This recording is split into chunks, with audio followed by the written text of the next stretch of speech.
क्या आपको लगता है कि आपकी किस्मत खराब है? शायद आप गलत हैं।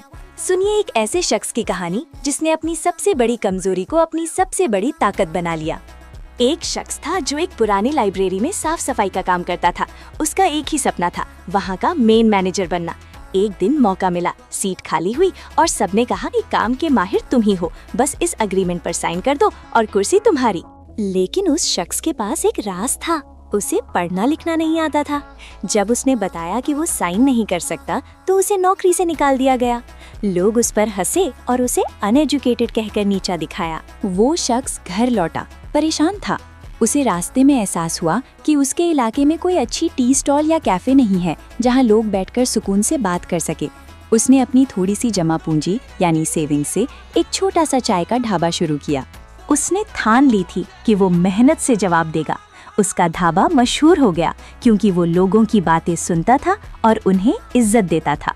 देखते ही देखते उसके ढाबे की चेन्स पूरे मुल्क में फैल गईं। वो टी किंग बन गया। अब वो महंगी गाड़ियों में घूमता और बड़े बड़े बिजनेस डील्स करता।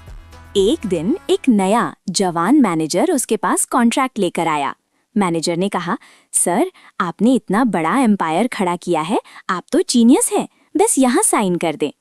उस अमीर शख्स ने अपना अंगूठा यानी थंब इम्प्रेशन लगाया और मुस्कुराते हुए कहा, बेटा मुझे साइन करना नहीं आता। मैनेजर हैरात से बोला, सर अगर आप अनपढ़ होकर यहाँ तक पहुँचे हैं तो सोचिए अगर आप पढ़े लिखे होते तो आज कहाँ होते।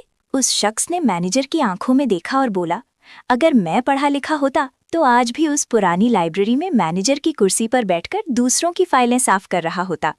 आज मैं जो कुछ भी हूँ उस रिजेक्शन की वजह से हूँ। रिजेक्शन का मतलब दी एंड नहीं होता, बल्कि इसका मतलब है रीडायरेक्शन। कभी कभी ऊपर वाला आपके हाथ से पेंसिल छीन लेता है ताकि वो आपको पेन दे सके।